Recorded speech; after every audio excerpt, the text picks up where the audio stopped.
ചങ്ങായിമാരെന്നുള്ള മനോരമയിലാണെന്ന ചർച്ചയിലുണ്ടല്ല മുസ്ലിം ലീഗിനെയും വർഗീയവാദികളാക്കി ചിത്രീകരിക്കാൻ വന്ന നമ്മളെ സന്ദീപ് വനസ്പതിയിലെ മൂപ്പറുണ്ടല്ല നിഷാ പുരുഷോത്തമനും നമ്മളെ ജിൻഡോ ജോണുമില്ല കണ്ടം വഴി ഓടിച്ച് വി.ഡി. സതീശൻ മുഖ്യമന്ത്രിയായ ശേഷം തുടങ്ങിയതാണ് സംഘി കണ്ടില്ല ഈ മുസ്ലിം ലീഗിനെയും മുസ്ലിങ്ങളെയും കാണുമുള്ള ഒരു പ്രത്യേകതരം ചൊറിച്ചലി. പക്ഷെ എന്തായാലും ഉണ്ടല്ലോ നമ്മളെ സന്ദീപ് വനസ്പതിനെ ചൊറിച്ചിട്ടുണ്ടല്ല ഇന്നോടുകൂടി തീർന്നിട്ടുണ്ടാവും കേട്ടാ. നമുക്ക് ആദ്യം തന്നെ നൈസായിട്ട് കത്തി വന്ന നമ്മളെ സന്ദീപ് വനസ്പതിന നമ്മളെ നിഷാ പുരുഷോത്തമനല്ലേ വെള്ളമൊഴിച്ചൊക്കെ എടുത്തുന്ന മനോഹരമായ ദൃശ്യം കാണാം. അതിനുശേഷം നമ്മളെ ജിൻഡോ ജോൺ ഉണ്ടല്ല സന്ദീപ് വനസ്പതിന കണ്ടം വഴി ഓടിക്കുന്ന മനോഹരമായ ദൃശ്യം കൂടി കാണാം.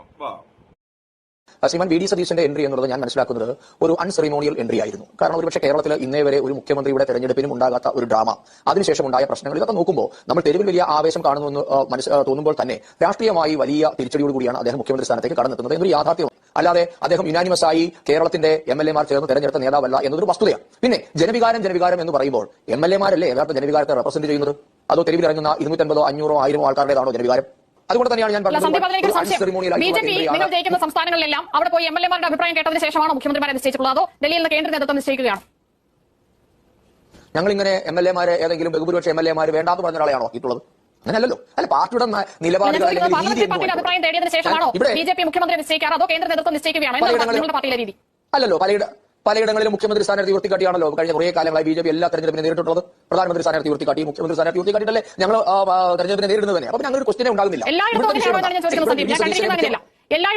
അങ്ങനെയാണല്ലോ. 2025 നടന്ന ഡൽഹി നിയമസഭാ തെരഞ്ഞെടുപ്പിൽ ആരെയാണ് നിങ്ങൾ മുഖ്യമന്ത്രി സ്ഥാനത്തേക്ക് ഉയർത്തിക്കാട്ടിയിരുന്നത്? അതെ, അങ്ങനെ അതാ ഞാൻ പറഞ്ഞു. ബഹുഭൂരിപക്ഷ ഇടങ്ങളിലും അങ്ങനെയാണ്. ഞാൻ പറഞ്ഞു വന്നത് അത് തന്നെയാണ്. അതായത് ഒരു പാർട്ടി എന്ന നിലയിൽ നിങ്ങൾ എങ്ങനെയും തീരുമാനമെടുത്തുള്ളൂ. ഈ ഡ്രാമയെ പറ്റി പറഞ്ഞുള്ളൂ. നിങ്ങൾ അങ്ങനെ ഉണ്ടെങ്കിൽ ശരി, ബി.ജെ.പിയുടെ രീതി അതാണെങ്കിൽ ഞങ്ങൾ പാർലമെന്ററി പാർട്ടിയുടെ അഭിപ്രായം തേടുന്നില്ല. ഇവിടെ പാർലമെന്ററി പാർട്ടിയുടെ അഭിപ്രായം തേടിയതിനു ശേഷം അവരുടെ വോട്ട് വാങ്ങിയിട്ട് അദ്ദേഹത്തിന് എല്ലാ പിന്തുണയും അഭിപ്രായമല്ലേ ജനവികാരം പ്രതിഫലിക്കുന്നതാണ് എന്റെ സംശയം. ഡൽഹിയിലും മധ്യപ്രദേശിലും രാജസ്ഥാനിലും പാർലമെന്ററി പാർട്ടിയിലെ ജനവികാരം കണക്കിലെടുത്തിട്ടാണോ നിങ്ങൾ മുഖ്യമന്ത്രിമാരെ പ്രഖ്യാപിച്ചത്, അല്ലെങ്കിൽ മുഖ്യമന്ത്രി സ്ഥാനാർത്ഥിയാണോ തെരഞ്ഞെടുപ്പ്? അതായത് കേരളത്തിന്റെ തെരുവുകളിൽ ഇന്ന് ഉയർന്ന മുദ്രാവാക്യത്തെ പറ്റിയേ പറഞ്ഞുള്ളൂ. ഇവിടെ പറഞ്ഞല്ലോ, ഹൈക്കമാൻഡിന് എന്തുകൊണ്ടാണ് ഈ പറയുന്ന എം.എൽ.എമാരുടെ ഭൂരിപക്ഷ അഭിപ്രായത്തെ മറികടക്കേണ്ട സാഹചര്യം ഉണ്ടായത്? ആ സാഹചര്യം എവിടെ നിന്നുണ്ടായി? ഈ കാര്യങ്ങൾ കൂട്ടി വായിക്കുമ്പോൾ ഞങ്ങൾക്കുണ്ടാകുന്ന രാഷ്ട്രീയമായ എതിരഭിപ്രായങ്ങളാണ് ഞങ്ങൾ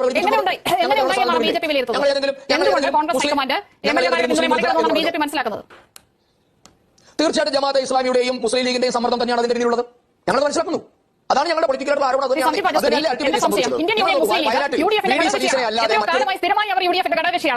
അവർ ഇന്ത്യൻ യൂണിയൻ മുസ്ലിം ലീഗ് ഞങ്ങളുടെ ഘടകകക്ഷിയാണ് എന്ന് പറഞ്ഞു തന്നെയാണ് യു.ഡി.എഫ് തെരഞ്ഞെടുപ്പിനെ നേരിട്ടുള്ളത്. ഇനി മറ്റൊന്ന്, മുസ്ലിം ലീഗിന്റെ പിന്തുണയിൽ മാത്രമേ നിങ്ങൾക്ക് പ്രശ്നമുള്ളൂ. ആർ.എസ്.പിയുടെ പിന്തുണ, കേരള കോൺഗ്രസ് ജോസഫിന്റെ പിന്തുണ, ഇതൊക്കെ വി.ഡി. സതീശൻ ഉണ്ടായി ഇവരൊക്കെ തന്നെ പരസ്യമായി പറഞ്ഞിട്ടുണ്ട്. അപ്പോൾ കേരള കോൺഗ്രസ് ജോസഫിന്റെ പിന്തുണയിലും ആർ.എസ്.പിയുടെ പിന്തുണയിലും നിങ്ങൾക്ക് പ്രശ്നമില്ല, മുസ്ലിം ലീഗിന്റെ പിന്തുണയിൽ മാത്രമാണ് പ്രശ്നം. വേറെ ഏത് പാർട്ടി വി.ഡി. സതീശനെ സപ്പോർട്ട് ചെയ്താലും ഈ സംഖ്യക്ക് യാതൊരു കുഴപ്പമില്ല. പക്ഷെ മുസ്ലിങ്ങളും മുസ്ലിം ലീഗ് ഉണ്ടല്ല, അവർ വി.ഡി. സതീശനെ സപ്പോർട്ട് ചെയ്യുമ്പോൾ മാത്രമാണ് ഈ സംഖ്യ കണ്ടില്ല ഒരു പ്രത്യേകതരം കുരുപൊട്ടൽ.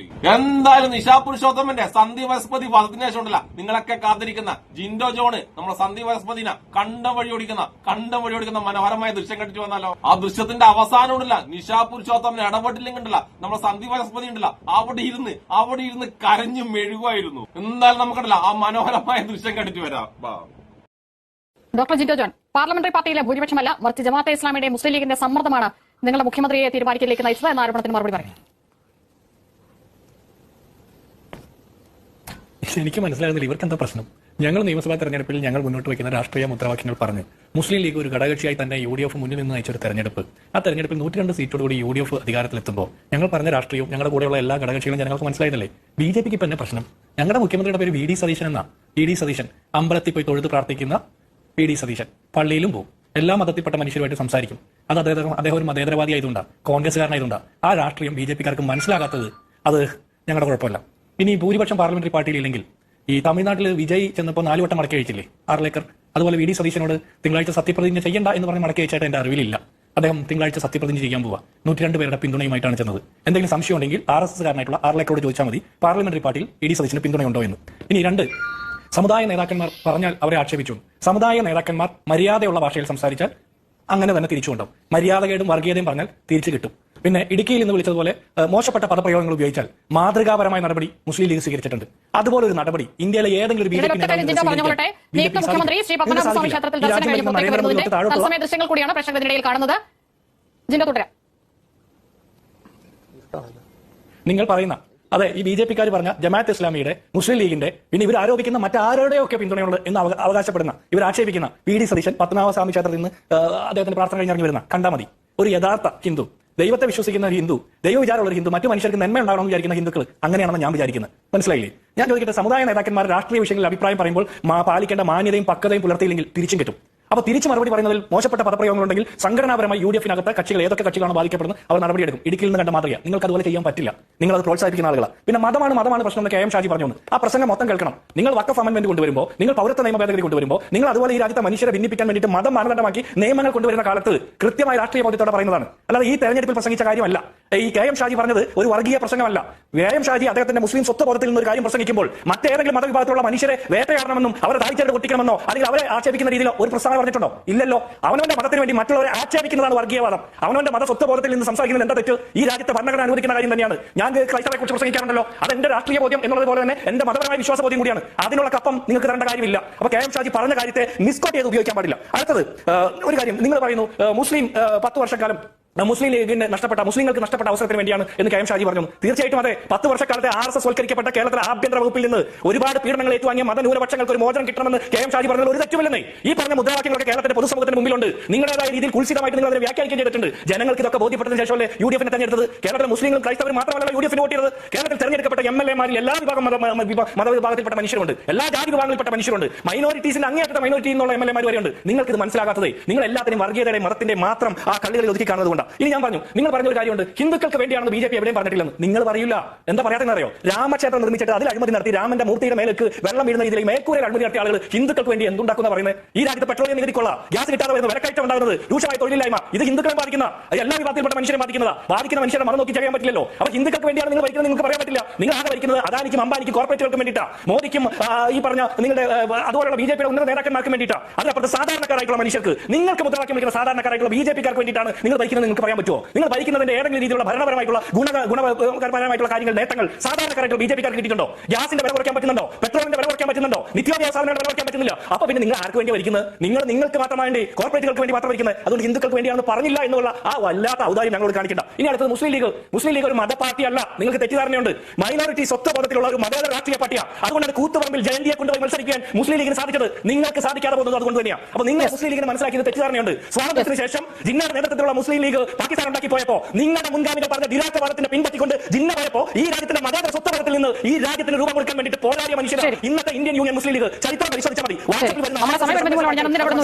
ഇവിടെ ശ്രീമാൻ VD സതീശൻ തെരഞ്ഞെടുപ്പിന് മുൻപ് മുസ്ലിം സമുദായത്തിലെ മുഴുവൻ സമുദായ നേതാക്കന്മാരുടെയും തിണ്ണനിറങ്ങി, ഏതെങ്കിലും ഒരു ഹിന്ദു സമുദായ നേതാവിന്റെ തിണ്ണനിറങ്ങിയില്ല എന്നിടത്താണ് ഞങ്ങൾ നിങ്ങളെ ചോദ്യം ചെയ്തത്. താങ്കൾ ഇപ്പോൾ ലീഗിന്റെ ചരിത്രം പറഞ്ഞിട്ട് എന്നോട് ചരിത്രം പഠിക്കാൻ പറഞ്ഞല്ലോ. താങ്കളുടെ വലിയ നേതാവായ നെഹ്റു എന്താണ് ലീഗിനെ വിശേഷിപ്പിച്ചത്?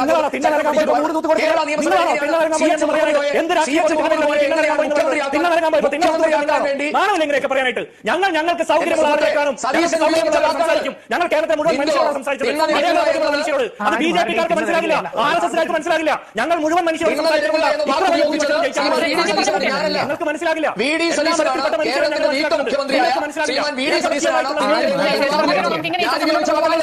ഞാൻ പറഞ്ഞില്ല നമ്മളെ സന്ദീപ് വൈസ്പതി ഇപ്പൊ എന്താ ചെയ്തിരിക്കുന്നതെന്ന് അറിയാം. ഇവിടെ ഇരുന്നിട്ട് അങ്ങ് ഇല്ലാണ്ടായാൽ മതിയായിരുന്നു എന്നായിരിക്കും നമ്മളെ സന്ദീപ് വിചാരിക്കുന്നുണ്ടാവുക. നമ്മളെ സന്ദീപ് വൈസ്പതിന്റെ അടപ്പുണ്ടല്ല ജിൻഡോ ജോണു ഊരി അങ്ങ് കളഞ്ഞ്. ഈ സന്ദീപിന്റെ വിചാരം എന്നറിയാം, ഈ ചങ്ങായി ഭയങ്കരമായി അറിവുള്ള ഏതോ ഒരു സാധനം എന്നാണ് ഈ ചങ്ങായിന്റെ വിചാരം. ഈ ചങ്ങായിനെ മാത്രമല്ല, ഈ ചങ്ങായിനെ ആരാധിക്കുന്ന ചാണക സംഘങ്ങളിലെ അവരൊക്കെ വിചാരം ഈ സന്ദീപ് വൈസ്പതി എന്തോ ഒരു സംഭവമാണെന്നാണ്. അതൊക്കെ ഇതത്തോടുകൂടി തീർന്നു കഴിഞ്ഞു. ഇനി ചാണക സംഘങ്ങളുള്ള ഇയാൾ ആരാധിച്ചുകൊണ്ടിരിക്കുന്ന ചാണക സംഘങ്ങൾ ആ പരിപാടി ആരാധന വരെ നിർത്തും. കാരണം അമ്മാതിരി കൊടുപ്പാണ് ജിൻഡോ ജോണ് നമ്മളെ സന്ദീപിന് ഇന്ന് കൊടുത്തിട്ടുള്ളത്. എന്തായാലും ഇനി അങ്ങോട്ട് 5 കൊല്ലം ഉണ്ടല്ല സംഖ്യയുടെ ഇമാതിരി കലാപരിപാടി ഉണ്ടല്ല നമ്മൾ കണ്ടുകൊണ്ടേ ഇരിക്കേണ്ടി വരും. അതായത് വായ തുറന്ന മുസ്ലിങ്ങളെ കുറ്റം പറച്ചിലും വർഗീയത പറച്ചിലും മാത്രമായിരിക്കും ഈ സംഖ്യയുടെ പരിപാടി. പക്ഷേ അപ്പൊ തന്നെ സംഖ്യകൾ വർഗീയത പറഞ്ഞിട്ടല്ല, അപ്പൊ തന്നെ ഇവർക്കുണ്ടല്ല ചുട്ട മറുപടി കൊടുത്തോണ്ടല്ല സംഖ്യയുടെ വായ അടഞ്ഞു പോകും. ഇപ്പൊ സന്ദീപ് വൈസ്പതിയുടെ വായ അടഞ്ഞില്ലേ, അതുപോലെ സംഖ്യയുടെ മൊത്തം വായ അടഞ്ഞു പോകും. അപ്പൊ എന്തായാലും ചെറുതായി വായ തുറന്ന് വർഗീയത പറഞ്ഞ നമ്മളെ സന്ദീപ് വൈസ്പതിക്ക് അപ്പൊ തന്നെ